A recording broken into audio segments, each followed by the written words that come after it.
बिहार कृषि निवेश प्रोत्साहन नीति को कैबिनेट की मंजूरी। लकड़ी आधारित उद्योगों को 2 करोड़ तक का अनुदान देगी सरकार। गंगा नदी पर बन रहे 6 लेन पुल का वैशाली और ताजपुर तक होगा विस्तार।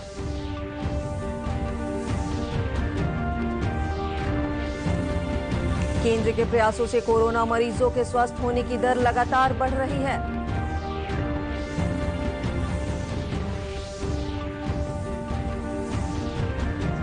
और प्रदेश में कई नदियों के जलस्तर में आई कमी, लेकिन बाढ़ की वजह से लोग पलायन को मजबूर।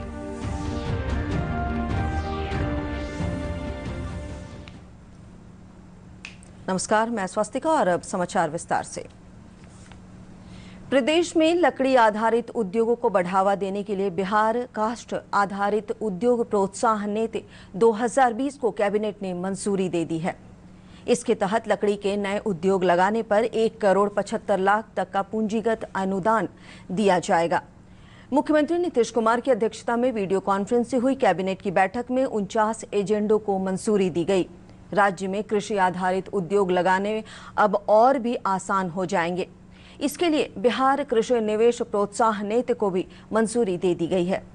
कृषि समूह अगर कृषि आधारित उद्योग लगाता है तो उसमें लगने वाली पूंजी पर 25% अनुदान दिया जाएगा और अगर कोई उद्योगपति उसमें निवेश करता है तो उसे 15% अनुदान मिलेगा।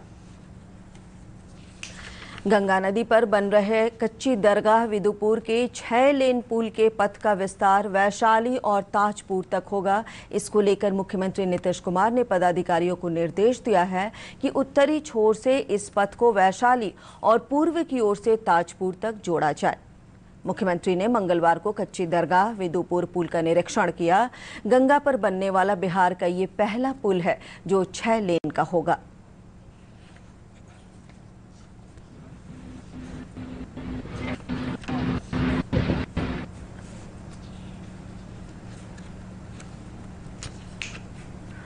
देश में कोविड-19 से ठीक होने वालों की दर लगातार बढ़ रही है और ये दर 76% हो गई है। पिछले 24 घंटों में देश भर में 66,000 से अधिक मरीज ठीक हुए हैं। सरकार की ओर से समय पर किए जा रहे प्रयासों से देश भर में 24 लाख से अधिक लोग इस महामारी से स्वस्थ हुए हैं।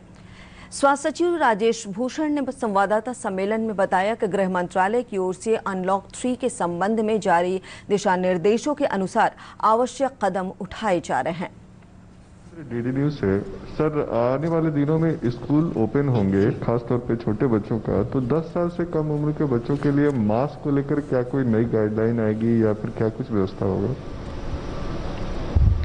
अभी जो गृह मंत्रालय द्वारा जारी अनलॉक की गाइडलाइंस हैं, उनमें स्कूलों या कॉलेजों को खोलने से संबंधित कोई निर्देश नहीं है। ये तथ्य स्पष्ट होना चाहिए।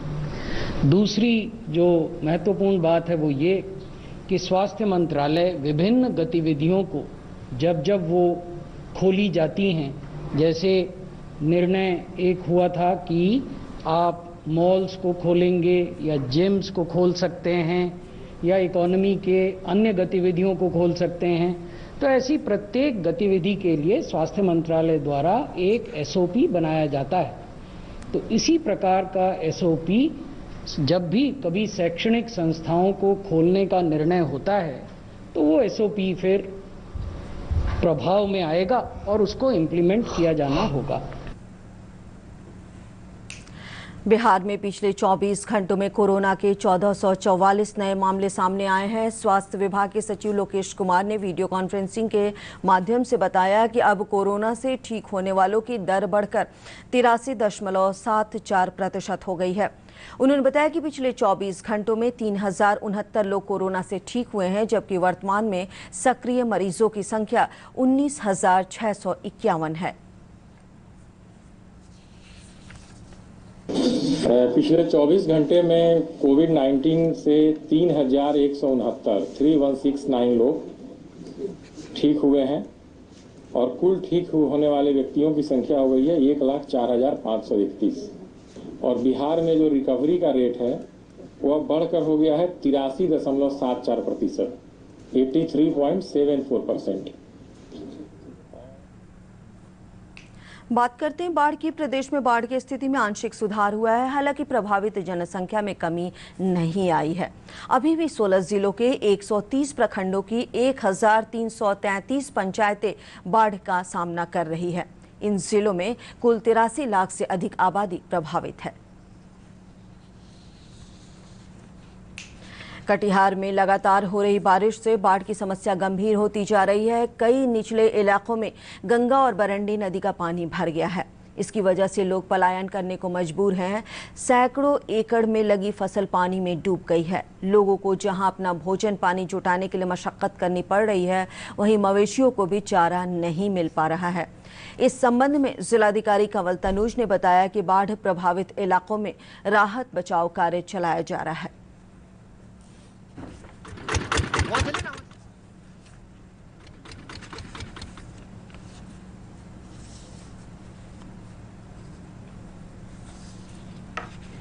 एक चीज पे विशेष रूप से ध्यान दिया गया है कि बाढ़ के समय में जब लोग उनके स्थल पे आएंगे, जमावड़ा होगा, तो उस वक्त कोविड का संक्रमण ना फैले, उसके लिए विशेष रूप से बाढ़ के क्षेत्र में हम लोगों ने टेस्टिंग कराई है।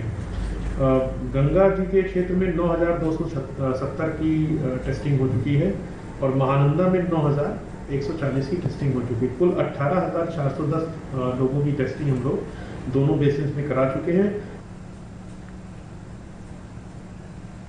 सीतामढ़ी जिले में केंद्र सरकार के एक देश एक भर्ती परीक्षा अभियान की लोगों ने तारीफ की है। शिक्षाविद SN झा ने बताया कि देश एक भर्ती एक परीक्षा से प्रतियोगी परीक्षार्थी की जहां समय की बचत होगी, वहीं फॉर्म भरने में पैसे की बर्बादी नहीं होगी। इस संबंध में छात्र अंकित कुमार का कहना था कि ये प्रतियोगिता परीक्षा की तैयारी करना आसान हो जाएगा। DSP खुसरू सिराज ने कहा कि नौकरी के लिए एक ही परीक्षा आयोजित किए जाने से बच्चों का शिक्षा पर ध्यान ज्यादा केंद्रित हो पाएगा। सरकार ने NRA लेके आए हैं, जिसमें आपको एक एग्जाम लिया जाएगा सारे सब्जेक्ट्स के लिए, जो डिफरेंट एग्जामिनेशन से होते रहते हैं। SSC हो गया, रेलवे हो गए और दूसरे जो वनडे एग्जाम्स होते हैं, उनके लिए एक प्लेटफॉर्म पे लेकर के आ रही है सरकार की एक दिन में ही एग्जाम हो। बच्चों को का टाइम बचेगा, उनका जो ट्रैवल होता है वो बचेगा, फाइनेंशियल बर्डन आ जाते हैं ट्रैवलिंग में, 2-3 एग्जाम्स कोइंसाइड करते हैं, वो सारी चीज़ें एक साथ में बचेंगी और उसी क्राइटेरिया पे बच्चों का अपना मार्किंग होगा। उसके बाद से जिस एग्ज़ाम के लिए वो बैठ रहे होंगे, ऑप्ट करेंगे, उसमें उनके मार्किंग के मुताबिक जो रैंकिंग आएगी उसी के मुताबिक सिलेक्शन हो जाएगा। सबसे बड़ी बात तो प्रधानमंत्री महोदय को इस बात के लिए धन्यवाद कि अखिल भारतीय स्तर पर नेशनल रिक्रूटमेंट एजेंसी को सेटअप किया है। इससे प्रतिभागी छात्र छात्राओं को सबसे पहले समय की बचत होगी, आर्थिक लाभ, जो विभिन्न राज्यों की वो यात्रा करते थे और विभिन्न राज्य स्तरीय सेवाओं के लिए अलग अलग परीक्षाओं में जाना पड़ता था, इस हैरेसमेंट से वो अपने को बचा पाएंगे। आर्थिक जो व्यय होता था, सबसे एक बड़ा मुद्दा आर्थिक व्यय का इस लॉकडाउन पीरियड में रहा, ये लाभ उसको होगा। और NRA आने से क्या होगा कि हमें अलग अलग फॉर्म नहीं भरने पड़ेंगे, उसमें अलग अलग पैसा नहीं जाएगा, पैसे की बचत होगी, अलग एग्जाम देने के लिए ट्रैवल नहीं करना पड़ेगा, समय की बचत होगी। इससे हम फोकस हो पाएंगे, मतलब एक एग्जाम दीजिए और अगले उसका मार्क 3 साल तक वैलिड रहेगा। ये एक बहुत अच्छी बात है।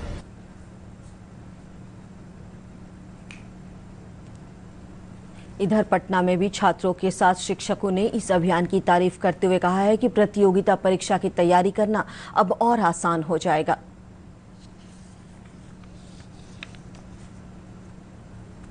CET जो लाया गया है अभी वर्तमान सरकार द्वारा, ये बहुत ही सराहनीय कदम है। इससे हम लोगों को बहुत तरह के फायदे होंगे। जो अनेक तरह की फॉर्म भरना होता था अनेक तरह के एग्जाम के लिए, तो हमको नहीं करना होगा, अब एक ही फॉर्म भरना होगा और उसके बाद हमें जिस क्षेत्र में जाना होगा, बैंकिंग, SSC, रेलवे, उसके लिए हम प्रिपेयर हो जाएंगे।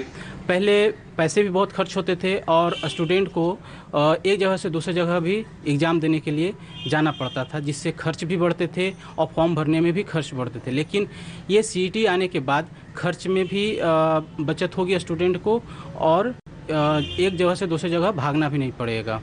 और ये सरकार का जो स्कीम है, एक राष्ट्र एक एग्ज़ाम, ये बहुत ही अच्छा पहल है और सभी विद्यार्थियों के लिए आने वाला समय में बहुत ही फ़ायदेमंद होगा। मेरा नाम दीपक कुमार है, मैं SSC का तैयारी करता हूँ। पूर्वी चंपारण के मोतिहारी में गरीब कल्याण रोजगार अभियान के तहत फल और सब्जी वेंडरों के बीच ऋण का वितरण किया गया। प्रधानमंत्री स्वनिधि योजना के तहत निबंधित ठेला वेंडरों को 10-10 हजार रुपए का चेक जिलाधिकारी के द्वारा प्रदान किया गया। इस मौके पर जिला पदाधिकारी शीर्षत कपिल अशोक ने बताया कि अभी जिले में 1150 लोगों ने इस योजना के तहत अपना निबंधन कराया है। आगे आने वाले दिनों में इस योजना का लाभ उन सब्जी विक्रेताओं को भी दिया जाएगा जो दूसरे राज्य में रोजगार करते थे लेकिन लॉकडाउन की वजह से घर पर बैठे हुए हैं।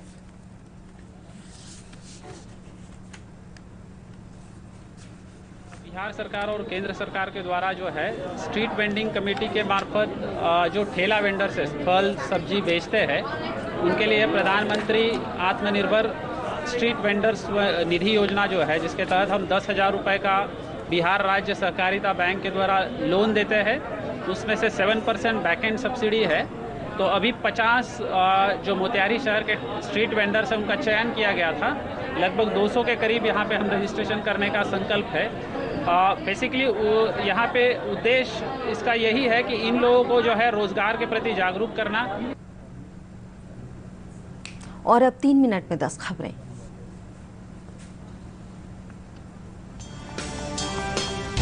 चौदह सितंबर से शुरू होगा संसद का 18 दिवसीय मानसून सत्र। कोरोना से बचने के लिए बरती जाएगी विशेष सावधानी।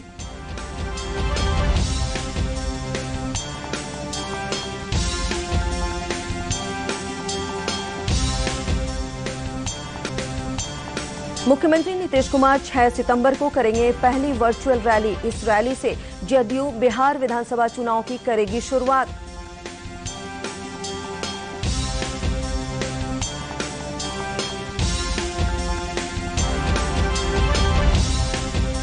सोनिया गांधी आज कांग्रेस शासित राज्यों के मुख्यमंत्रियों के साथ करेंगी बैठक। नीट जेईई के साथ ही बकाया जीएसटी के मुद्दे पर होगी चर्चा।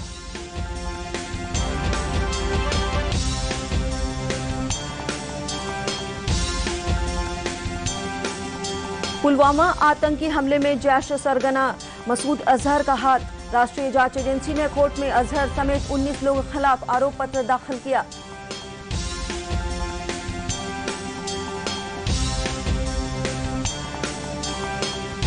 सुशांत केस में ड्रग्स एंगल सामने आने के बाद नारकोटिक्स ब्यूरो भी जांच में हुई शामिल। रिया चक्रवर्ती से इस संबंध में करेगी पूछताछ।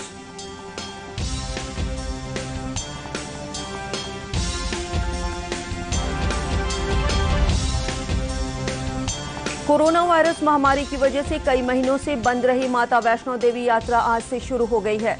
इसके लिए ऑनलाइन रजिस्ट्रेशन के साथ हेलीकॉप्टर बुकिंग का काम शुरू।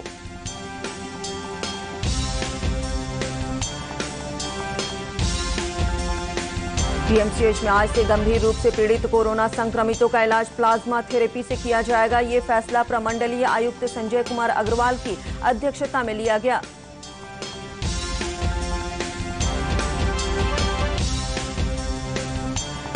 प्रदेश में अल्पसंख्यक स्कूल के शिक्षकों को मिलेगा 7वें वेतनमान का लाभ। नीतीश कैबिनेट ने दी मंजूरी।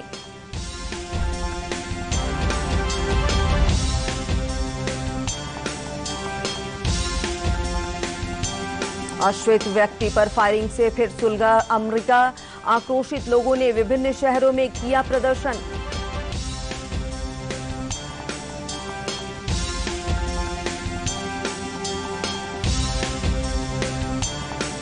सुरक्षा परिषद ने ईरान पर अधिक कड़े प्रतिबंध लगाने की अमेरिकी मांग की खारिज।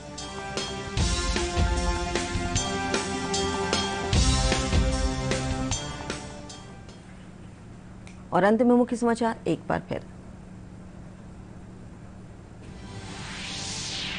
बिहार कृषि निवेश प्रोत्साहन नीति को कैबिनेट की मंजूरी। लकड़ी आधारित उद्योगों को 2 करोड़ तक का अनुदान देगी सरकार।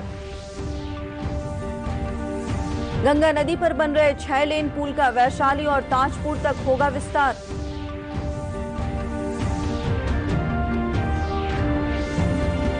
केंद्र के प्रयासों से कोरोना मरीजों के स्वस्थ होने की दर लगातार बढ़ रही है।